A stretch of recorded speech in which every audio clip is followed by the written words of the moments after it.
My name's John Desalvo. I am president and CEO of a company called Arcamed. Arcamed is a medical manufacturer.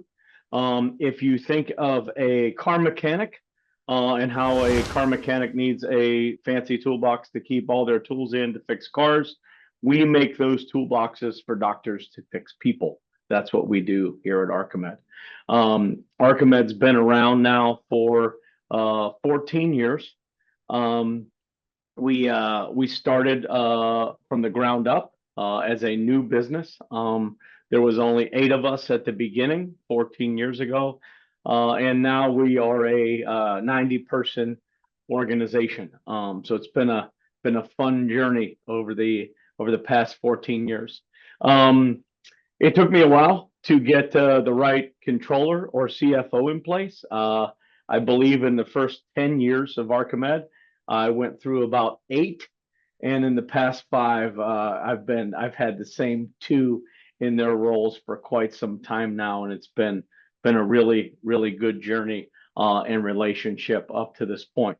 I am no subject matter expert in anything, but did want to share with you today what that relationship, in my opinion, successfully looks like between a CEO and a CFO or a controller type role to try to create success. I like to keep this dialogue as open as possible. If you want to just chime in with a question as I'm going, please feel free to do so. Or as Lucas mentioned, you could put it in the chat and he can stop me at any point to ask that question. Everybody good? Any initial questions up front that I can answer? All right.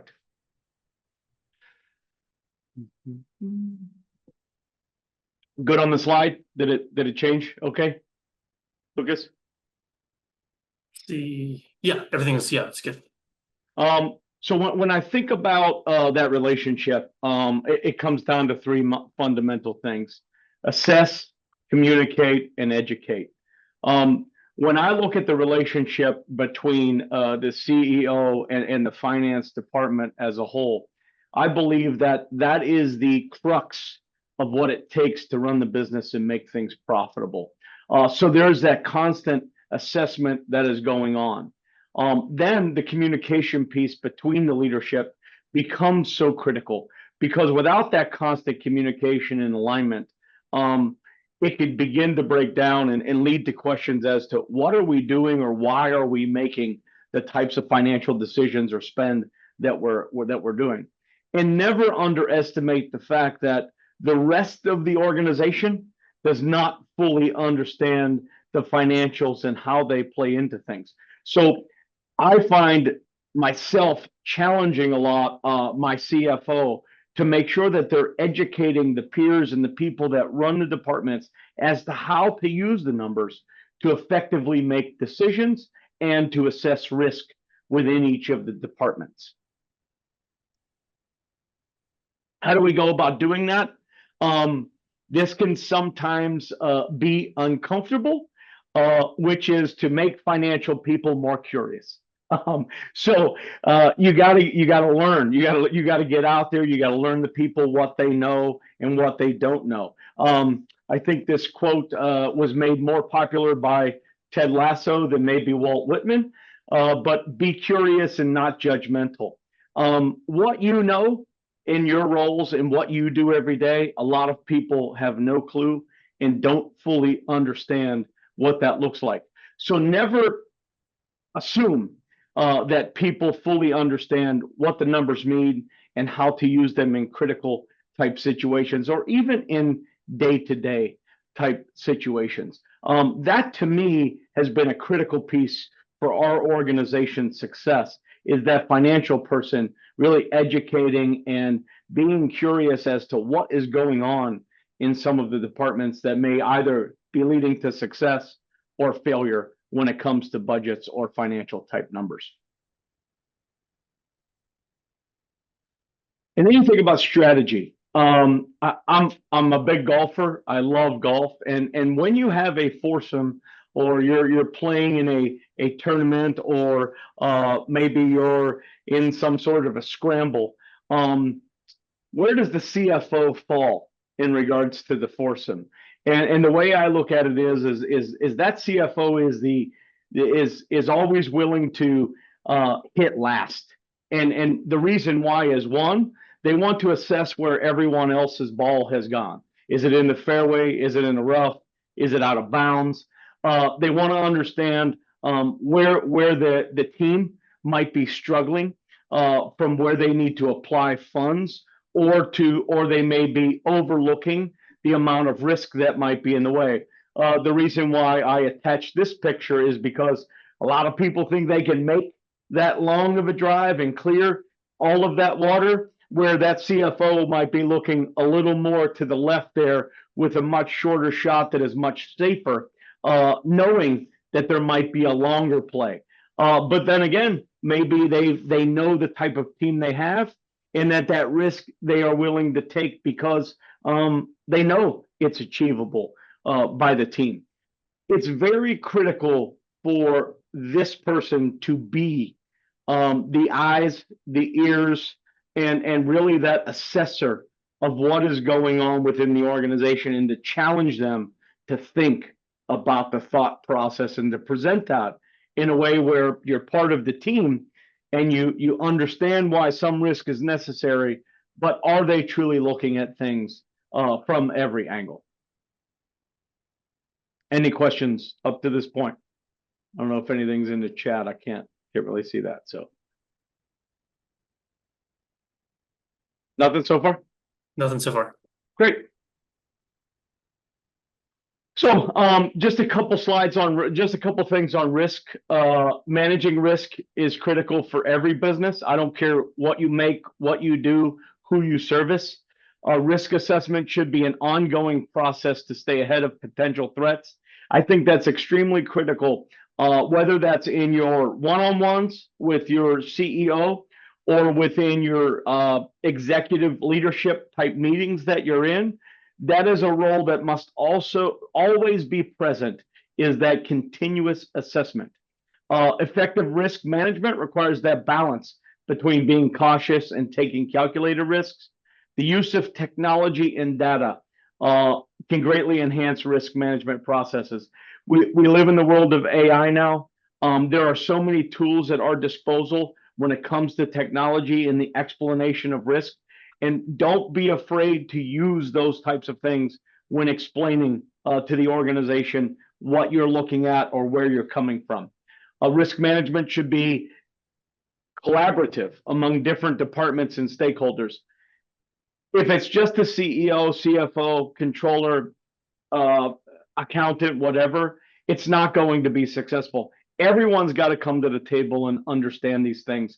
Don't underestimate the power of educating people, as I mentioned in the earlier slides, to get what you need from an assessment standpoint. They know a lot.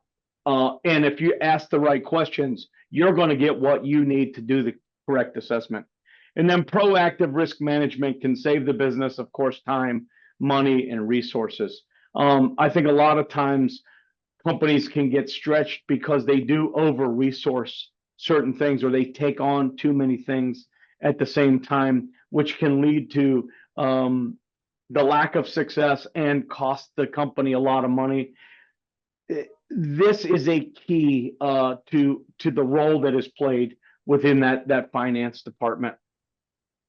What areas of risk are you guys looking at? Do you have a list of company risks?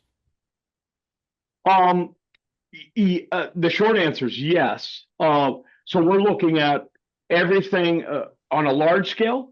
We're looking at risk when it comes to our mergers and acquisitions that we're in a constant play with to make the right decisions around what we may want to acquire or go after, or as simple as the risks when it comes to certain spend with vendors, or with the amount of inventory or stock that we're keeping on hand.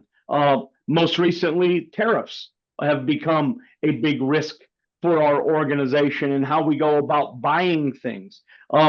It's everything from small scale to big scale. I'd be more than willing to share the list that has been created by our finance department, and then we also look at our risks of revenue and where those dollars are going to come in and where we want to make certain spends within those very profitable months, whether that's CapEx investment or even people investment. Does that answer your question? Very good. Thank you. Okay, you're welcome. Any other questions there? So this leads me into continuous improvement. Continuous improvement is a mindset and a culture that is always every employee, every day, looking for opportunities to do the job better, even when the organization is performing at its highest level. I think a lot of times the financial advisors is what I like to call our finance department. They don't always challenge. Do we really need a person? Can we do this with technology? Is there software out there? Really challenge and ask the right questions when thinking about investment, because that one-time cost of maybe automation might seem like a high dollar amount to people on a shop floor or within an organization, but making that one-time investment of $200,000 spread over the next 10 to 15 years could be much better than the thought of hiring two people and what the cost would be long-term of bringing on those two people without making the right investment. That continuous improvement mindset can truly be driven by yourselves within the organizations to really show the value that you bring and what that overall ROI can look like. You have a tendency to be the long-term thinkers of the organization when it comes to spend. A lot of people that you're surrounded with think of things they're short-sighted, not looking at the long-term expense of the decisions that are being made. I challenge you to be the people that bring this continuous improvement mindset to the organization. The other thing that I love Simon Sinek. I'm a big follower of his, and I just love the infinite mindset in the game that we play in business. It's the recognition that there's no practical end to our work. If there is end to our work, it's unfortunate. Well, it might be fortunate if we were looking to sell, but overall, you never want to see the company go under or go bankrupt. So we're playing an infinite game, and the goal is not to win or be the best. It's to strive to always be better and to experience that level of constant improvement. Setting the goals or the bar very high when it comes to decision making and how you go about making decisions as an executive committee and coming to that alignment of how we play that infinite game, because that scoreboard, that clock on that scoreboard never runs out. It's always going to keep on running. And you got to understand where you're at to your competition. You got to understand where you're at to your goals and where you want to be. And then ultimately how you want to get there and continue to raise that bar. That is that next step to that continuous improvement mindset that I always challenge my finance team with. That's all I really had to share today. I just wanted to give you guys a little bit of how we operate and how I challenge or what I expect from my financial team and the leadership there. I'll open it up to questions to this team.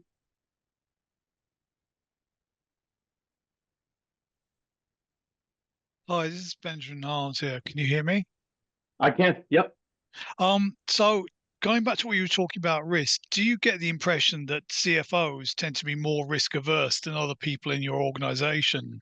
Do they tend to be sort of the people who pull the organization back because of the risk aspects? It depends. It depends on how that CFO is wired. What I would say is that I am more dependent on them identifying the potential risk and challenging the organization to think about the decision that needs to be made, both from an upside and a downside perspective. I think most CFOs are hardwired to eliminate risk as much as possible, but I don't believe that it is that they want in any way to hold the organization back from making an investment that they know has a long-term gain. Okay, so I had another question. So you said at the Mhm. beginning you got through, I forgot the number. I think you said it was 8 CFOs in 2 years, and then that seems to have stabilized. Do you think there was a reason for that? Do you think there's any 100%. change in It the was organization? it was it was a it was an alignment problem between what was needed in comparison to what they may have been used to. So I think that there does come a point where if you don't have the right team member, and you know this can happen in any sort of role. I don't even want to mention how many quality managers I've been through, but with that being said, I believe that in order for any CFO to be successful, they have to understand and align with the goals of the organization and the leader that they work for. And when that doesn't happen, you're going to be frustrated as well as the person that you work for being frustrated. And I think that a lot of that is both of you just being honest with one another as to whether or not you are aligned. And if you're not, it may not be the right place for you, or ultimately that leader may have to change. You may not have as much impact on that. So the people weren't the right fit, is what you're saying, essentially. 100%. 100%. Okay, thank you. Yeah, so John, so in order for CFOs to inherently focus a lot of their time on strategic work, I think I found that you need kind of a well-oiled machine from a tactical perspective. I suppose you have a strong team as far as financial accounting, controller, all that kind of stuff. But have you invested in any kind of technological platforms that allow for kind of a seamless reporting of information such that the CFO can focus more on strategic opportunities and pricing and growth, revenue expansion, that kind of stuff? Yeah, I think that that's a critical piece, and we have. We use, I know we use a software called Avid or Avid Exchange, I want to say, that does a lot of our APAR type stuff. We are also going through an integration with a company called Data Rails, I believe is the name of it. That we believe is going to free up even more time within the accounting functions and to provide us with more real-time data rather than that having to be manually gathered. I think it gets back to that continuous improvement mindset piece where it applies in finance also. There are so many tools out there now, but and I can't tell you whether or not that's the right one, Chris, for your organization, but I think you always want to be looking for that, because if not, whenever things become manual, you know well more than me how time consuming and how that takes away from your ability to be strategic. I think that that's a true key piece into where we are from an industry standpoint today. Yes. Yeah, thank you. I have one other unrelated question. So you said this person's been around for a number of years now. So after when COVID hit back in 2020, I know a lot of companies in your sector went through supply chain disruptions. Did you have some material supply chain issues? And if so, what were some of the key steps that you took to overcome those? We did have some minor. Fortunately, we grew during the COVID stretch because, just to give you some background so you understand, because hospitals were pretty much consumed with COVID patients. People that wanted elective procedures done went then to surgery centers, right? So a lot of the surgery centers are where our customer base was, because we don't focus as much on the enterprise large companies as we do the small to mid-size. So we did run into some challenges with some inventory when it came to some of our sheet metal stock or some of our purchased items. What we did was we got better at forecasting, and then we worked with our vendors to not get into the toilet paper mentality, which is to completely overbuy and put a whole bunch of stuff on our shelves. So we worked directly with our vendors to what our need actually was and what those need by dates would be.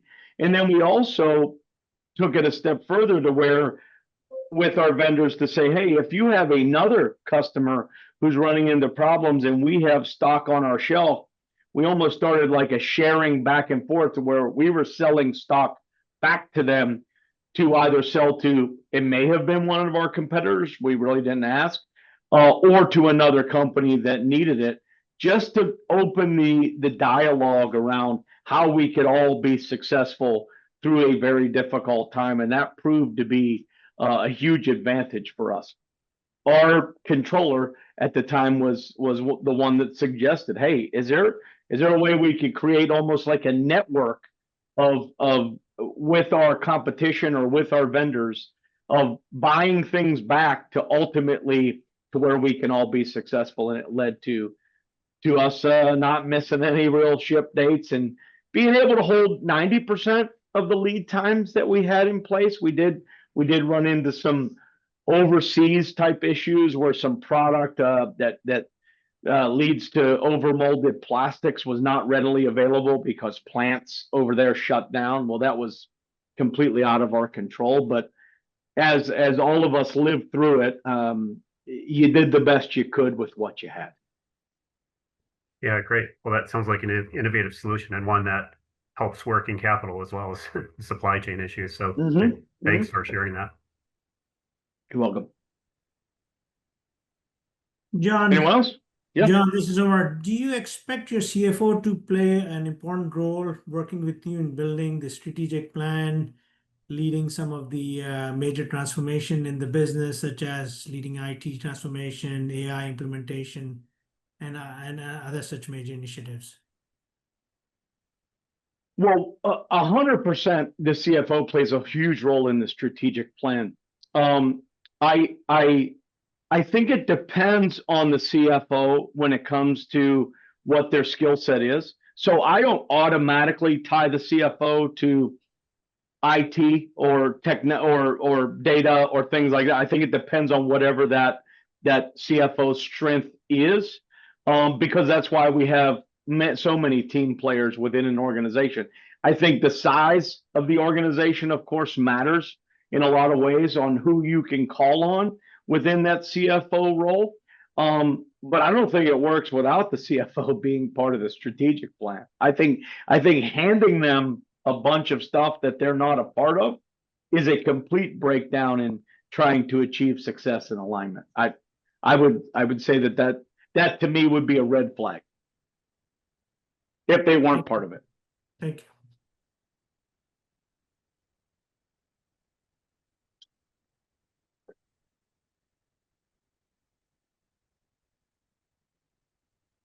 Anyone else?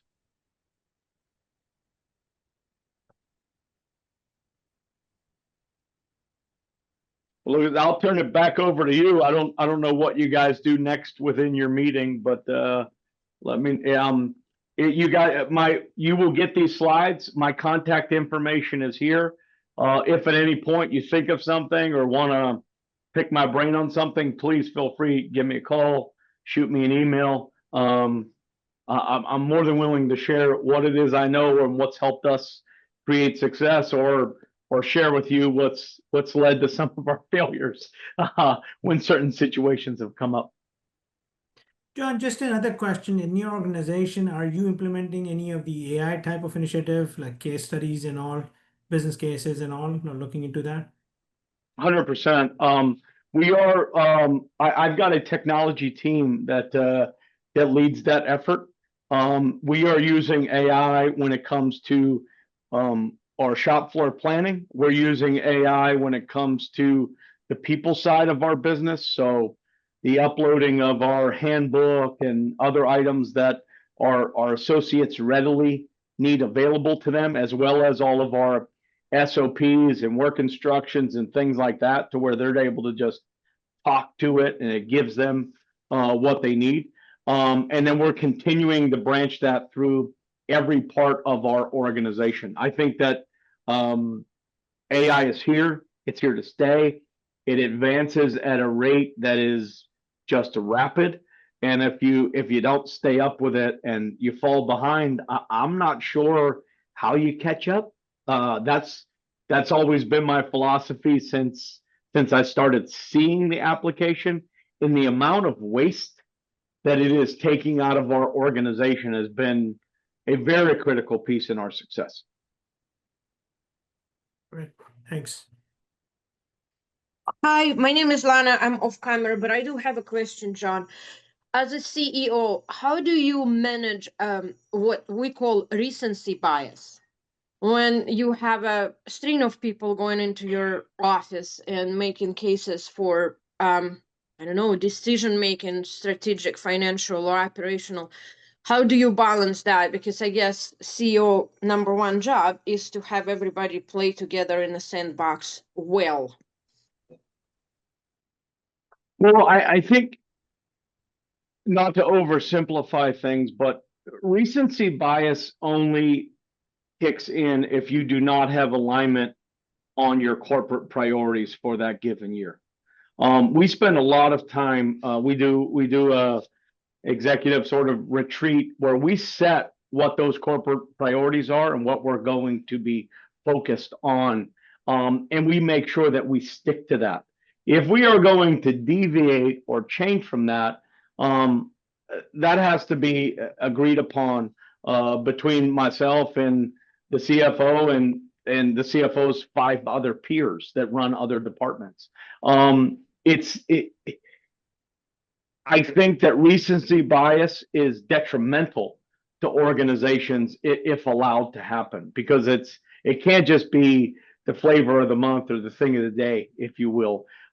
We focus solely on what we believe will drive our organization collectively in the right direction. If those corporate priorities or those, whatever you want to call them, big rocks or OKRs or whatever philosophy that your organization falls to use for goal setting, if that's not completely aligned, I agree with you. That will just lead to frustration at a CFO level.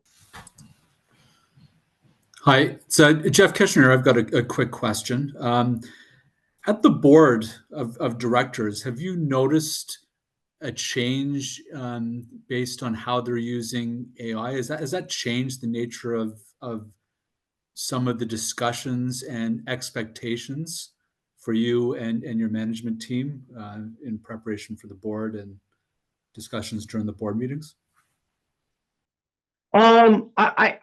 I don't know if AI has influenced that much, Jeff. I'm just saying from our position of what we're presenting.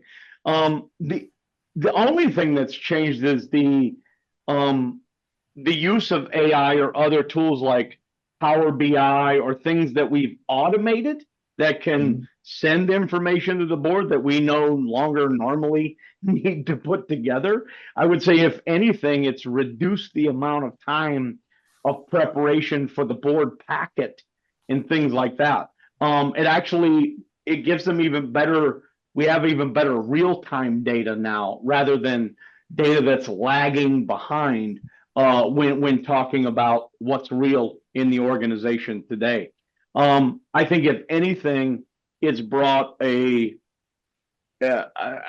more centered focus, greater discussion around where we are and where we want to get to, and it helps us just be more mindful of, rather than time suck in preparing those types of things. Did that answer your question? Yeah, I guess it sort of does, because I'm coming at it from thinking that eventually boards will become less reliant on management for stuff that's not firm specific. So I was just wondering if you've noticed that, and you might need to be sort of more on your toes and more prepared to have discussions that in the past you wouldn't have, because they would just rely on the management pack to sort of define the discussion more with Yeah, you. I think that it's there's pros and cons, right? Because you're not going to be able to formulate something to hide from the truth, right? So the more real time the information is, and because it's being auto generated, if you will, from all of the different softwares and communicating and presenting something that is that the board as well as the organization knows is 100% truthful. I think it does challenge in the right way.